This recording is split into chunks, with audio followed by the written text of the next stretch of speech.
cup of coffee, we're going to follow on the tracks of Philadelphia purple globs. Yeah. And we've got other examples of globs. Some of them purple, some not. Some blue. No, I've never seen a blue one. But anyhow, this comes from Mysterious Universe. We're convinced it had to be Brent Swancer on that because it was like 8 pages long. Yeah. I'm not, I did part of it last night. That's the reason we had to put that into 2 different videos. He's prolific. He's prolific. He draws them out way too much. Anyhow, we have some other case studies of sky globs that fall to Earth. All right. And so in Texas from 1979, August the 11th, a woman named Sybil Christian was standing on the front lawn of her home in Frisco, Texas, watching the Perseid, I think it's how you pronounce that, meteor shower. That's a name I've always liked, Sybil. I've always liked the name Sybil. Yeah, but I have weird connotations from psychology classes. Yeah, and I have a connotation from Silent Hill. She's the cop. Okay, well, that's better. Anyhow, after the meteor shower, Sybil Christian noticed that 3 purple, seemingly metal-filled blobs were on her lawn, which she claimed were radiating heat. Metal-filled blobs that were radiating heat. Purple. These were purple again. Purple. And so she assumed that they might be of scientific value, and so she immediately contacted the authorities and asked them to recover the samples from her lawn.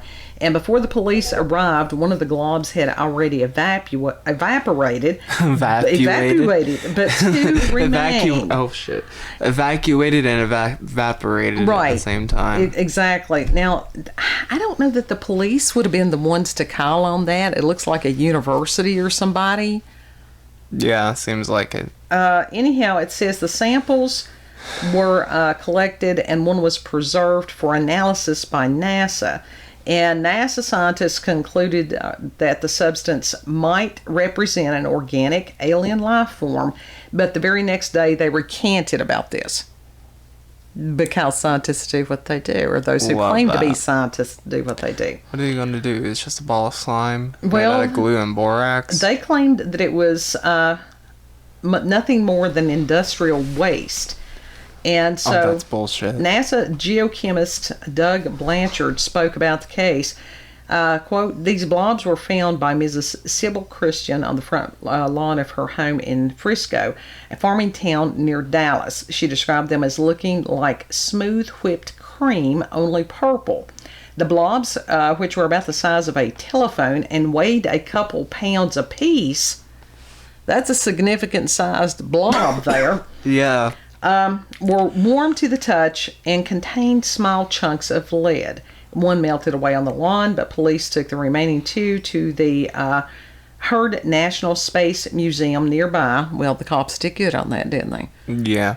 And one eventually ended up at NASA, end quote. While NASA test results are not readily available, that's not a surprise. They hide stuff. The assistant director of the Fort Worth Museum of Science and History, Ron Dilio, took it upon himself to debunk the extraterrestrial theory. Oh, yes. Well, nobody asked Ron. Nobody. And it says eventually he stumbled across a battery reprocessing plant about 2 miles from Christian's home, where he discovered that caustic soda, which was used to clean impurities from the lead salvaged from old batteries, resembled a reddish blob-like substance.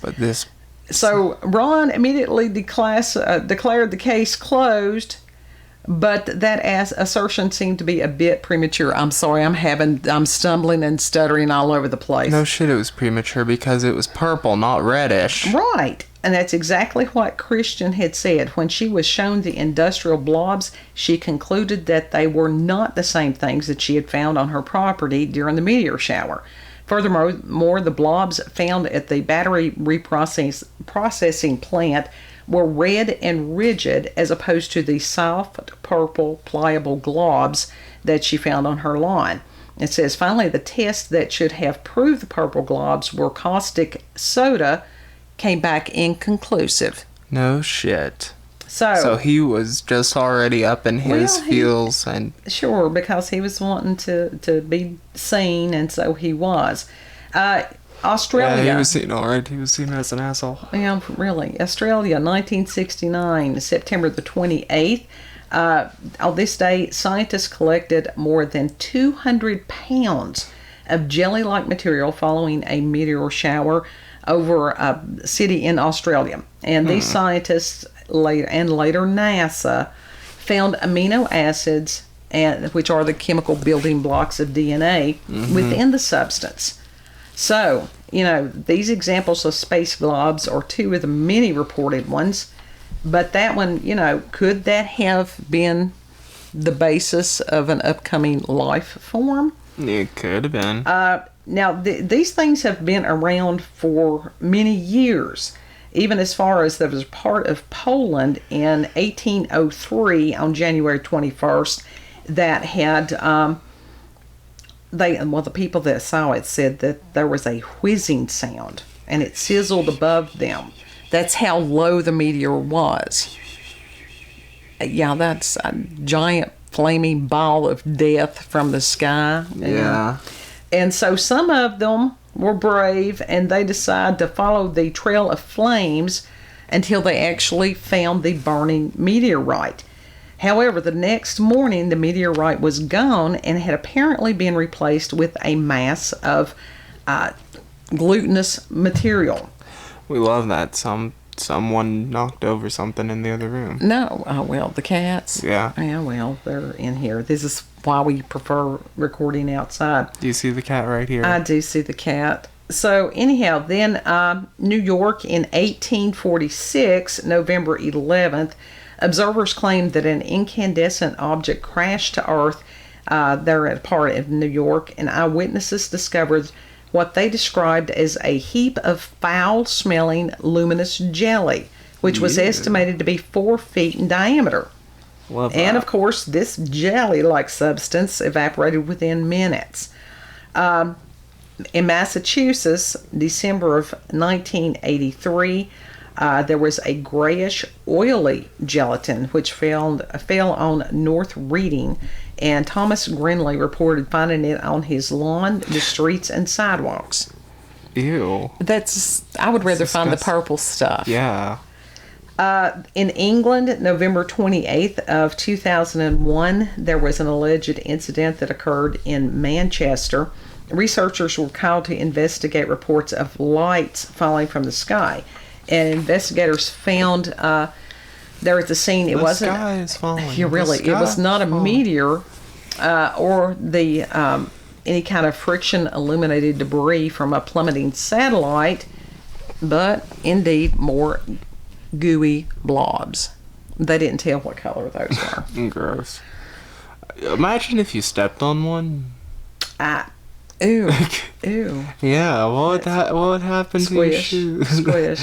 But what would it do to your shoe? I don't know. Would it eat it or something? And then from Washington State, 1994, in Oakville, that August, this one was similar to the 1979 Frisco incident, and it occurred during the annual Perseid meteor shower. And scientists revealed that this goo contained 2 different types of gram-negative bacteria. No, what is that? Which is capable of causing severe illness. Gram-negative bacteria. Now I'm going to have the links so you can look up which specific bacteria that it was. Please do. Gram-negative is very hard to kill. Okay. So antibiotics a lot of times are ineffective with gram-negative. Uh-huh. So that ain't good. So they kill people? It can. Absolutely, gram-negative can kill people. Okay. And biologist Tim Davis also analyzed the Oakland substance and found that he believed what he believed to be a complex cell with a nucleus in the material. And, oh. Yeah. Great. And love that. people are, a lot of times it's like, well, they always have to try to explain this stuff away. And that's just Right. human nature. It's like, what is this? Let's find out what this is. Yeah. There was something that was called star jelly, also known as astral jelly. And according to legend, that is a viscous substance that was believed to be brought to Earth by meteorites. And there are some who have speculated that all life on Earth came from a combination of, some of these different meteors that carried genetic seeds within the star jelly. Okay. That's Reports of odd. star jelly go back for at least 700 years. People trying to make sense of the world and different things. Yeah. So that was one theory about what this stuff could be. Another theory was dead frogs. Oh my God, that's a bunch of bullshit. In 1824, volume 64 of Philosophical Magazine, there was an article entitled Natural History of the Toad. And they're claiming that the genesis of star jelly is due to decomposing carcasses of frogs. That's like the frogs found in cans of soda from a horrible factory thing. So, anyhow, I don't know, but they're saying... Gross. It says that the quantity of jelly, says one of the researchers, produced from a single frog is almost beyond belief. Yeah.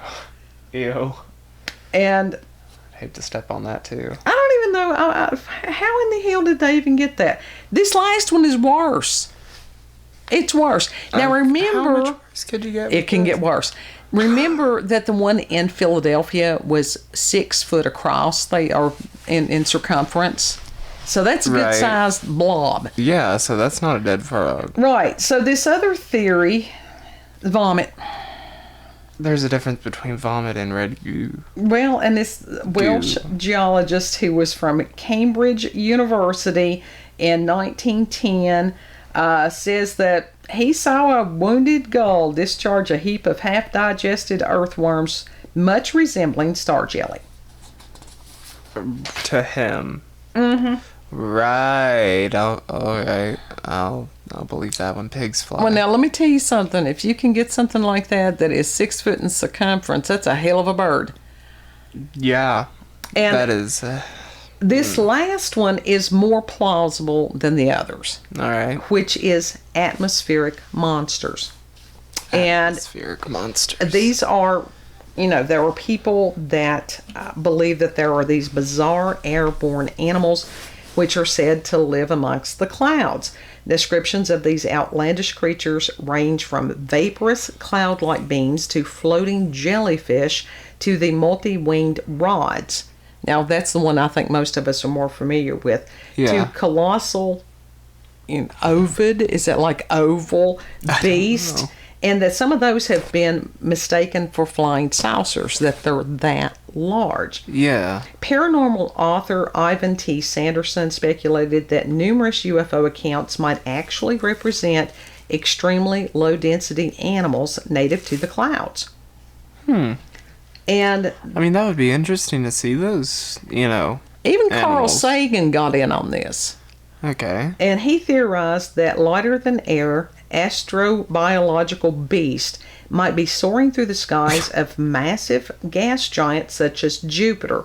And there is the possibility that the gelatinous star jelly so often found following meteor showers may well be the decaying remains of these huge invertebrate beasts.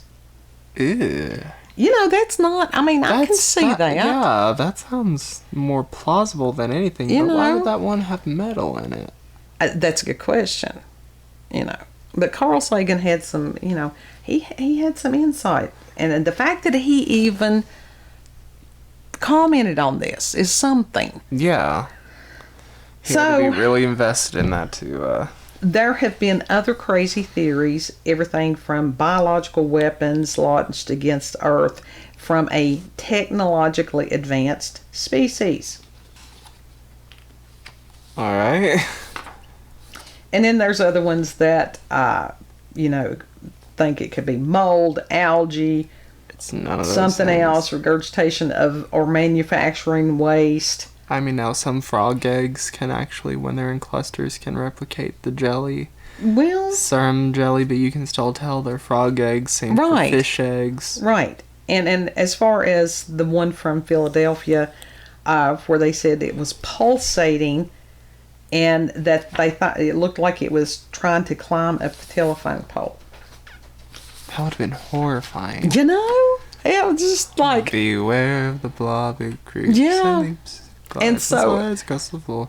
and I went so far as to look into your frozen pea, which is called blue ice. Mm-hmm. And to find out, we were wondering, it's like, have these things ever actually hit people? Yes. Yeah. Yes, they have. have. It said there were at least 27 documented incidents of blue ice impacts in the United States between 1979 and 2003. And Oh God, what'd you get hit by? I got hit by pee. yeah, worse. There was a rare incident of falling blue ice causing damage to the roof of a home, October the 20th, 2006 in California. Similar incident in the UK in 2007. In 1971, a chunk of ice from an aircraft tore a large hole in the roof of the Essex Street Chapel in London, and that was an excuse to demolish the building. They were just looking for a reason on that. They really were. November 2011, it says a chunk of ice the size of an orange broke through the roof of a private house in Germany. February 2013, a football-sized Oh my clump God. of blue ice smashed through a conservatory roof in Hampshire, causing over 10,000 pounds worth of damage. Yeah, it's And- like, oh God, we got hit by frozen pea. That's, yeah. Oh. In October 2016, it tore a hole in a private house in the Netherlands. 2 incidents in May of 2018 fell on residents in British Columbia. It says chunks. I don't know what It's exactly. literally chunks of pea. And November, Literally frozen chunks. November 2018, one fell and crashed through the roof of a home in Bristol, England. Oh my God. So they have tried to fix the toilets on the airplanes over the years Uh-huh. to prevent them from, Yeah. What happened was this dude and his wife were out on their patio or whatever it was. Mm-hmm. Now, this wasn't blue ice. Okay. They got pelted with shit. And so after What he color was it? sued, Pink? No, it was Brown. just shit. Frozen shit. And so it wasn't frozen. It Oh wasn't no. frozen. Oh And so no. after he sued the airlines, they have tried to do better about the planes releasing waste He deserved, when they can release waste. he had a rightful. Oh yeah, they had told an account where this Sweet 16 party, Oh no. and it was a shitty day for that girl. Very much so. God, she will forever remember that Oh yeah, day. oh yeah. I would say that you very much would. I would much I would be rather. mortified and be like, "Can we have another birthday party so this one isn't ruined?" I would much rather encounter the purple globs I would than much. blue ice. I would much rather deal with the blue ice than the other than No, the shit. no. Well, that too. But I would rather. Well, what it I would is, rather all either of the it- blobs or the blue ice. I Well, would rather either of those. the over blue them. ice was not just pee; it was human waste, and the blue coloring came from the chemicals within the toilet system. And as far as the reason that it was in ice was the height that the plane was flying Yeah. and the cold higher up in the atmosphere, and yeah. So Damn. Yeah. So Damn. when you think you've had a bad day, compare. You think you've had a bad day? Look at these people. You know, and like I said, I would take the purple glob any day over shit falling from the sky. Yeah, I would too, literally. So, if you have experience with paranormal or supernatural encounters with UFOs, aliens, purple blobs, Yeah. blue ice, shit falling from the sky, if you have local, regional legends, family myths and legends, cryptids, if you have too many cats in your house, The cat has decided because to the jump weather up and has join us. yeah, because the weather has gotten much cooler. Yeah. Send us an email to cupofcoffeewithscream@gmail.com, and the email address is always in the description box. Always. So, yeah, I've got it down there. It's just standard procedure. Follow, like, share, subscribe. Yes. Click that little bell for notifications of when we post daily. Yeah, because it's Because we just, post daily. we do. But it's And always nice to have those notifications on in case you miss an upload, because YouTube be YouTube. Well, and it's like you don't want to miss this mirth. Yeah. Even though there's Pondering the strange and unexplainable. Let's ponder human waste falling from planes. Well, why not? I mean, it's out there. It's out there. Yeah. Or up there. So, you all have an absolutely wonderful day. Keep your eyes on the skies for various and sundry reasons. If you see something falling, duck. Yeah, really? Run. Do not. Avoid it at all costs. Oh, maybe we should wear hard hats outside. That could happen. Maybe. Yeah, sure. So, we'll see you guys on the next cup. Thank you for viewing and sharing your morning with us. Bye. Bye.